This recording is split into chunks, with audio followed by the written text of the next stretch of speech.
അൽഹംദുലില്ലാ അസ്സലാത്തു വസ്സലാമു അലാ റസൂലില്ലാ വഅലാ ആലിഹി വസഹ്ബിഹി അജ്മഈൻ അമ്മാ ബഅദു.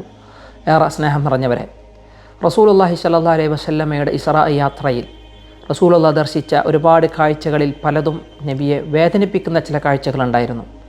ഒരുപാട് നല്ല മഹാ അത്ഭുതങ്ങളെ നബി കണ്ടു. പക്ഷേ ചില ശിക്ഷാരീതികളെ, ബർസഖിലുള്ള ചില ശിക്ഷാ മുറകളെ റസൂലുള്ളാഹി സ്വല്ലല്ലാഹു അലൈഹി വസല്ലമ ദർശിച്ചു. ആ സമയത്ത് അതൊന്നുമല്ല, ഒരു മലക്കിനെ കണ്ടപ്പോൾ റസൂലുള്ളാഹി ദുഃഖിച്ചും റസൂലുള്ളാഹി വിഷമിച്ചതും ആ ഹദീസിലുണ്ട്.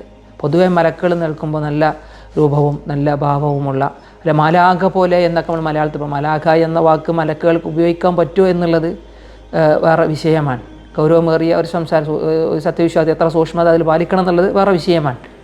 ഏതായാലും മാലിക് എന്ന മലക്കിനെ, ഖാസിനുന്നാർ നരകത്തിൻ്റെ കാവൽക്കാരനെ റസൂലുള്ളാഹി കണ്ടപ്പോൾ ചിരിക്കാത്തവനായിട്ടാണ് കണ്ടതെന്ന് ഹദീസിൽ റസൂലുള്ളാഹി എടുത്തു പറയുന്നത് കാണാനാകും. ജിബ്രീൽ അലൈഹിസ്സലാത്തു വസ്സലാമയോട് റസൂലുള്ളാഹി ചോദിക്കുന്നുണ്ട്, എന്താണ് മാലിക് ചിരിക്കാത്തത്? ജിബ്രീൽ അലൈഹിസ്സലാത്തു വസ്സലാം റസൂലുള്ളാഹിക്ക് മറുപടി പറയുകയും ചെയ്തു, അന്നഹു മാ കാന ളാഹികൻ ലി അഹദിൻ ഖബ്ലഹു വലാ ഹുവ ളാഹികുൻ ലി അഹദിൻ ബഅദഹു.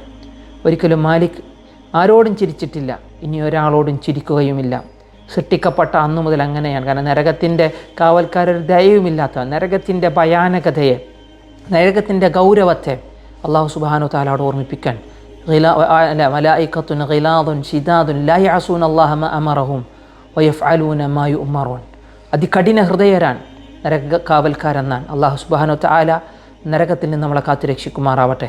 റബ്ബന അത്തിന ഫിദ്ദുനിയ ഹസന വഫിൽ ആഖിറതി ഹസന വഖിനാ അദാബന്നാർ.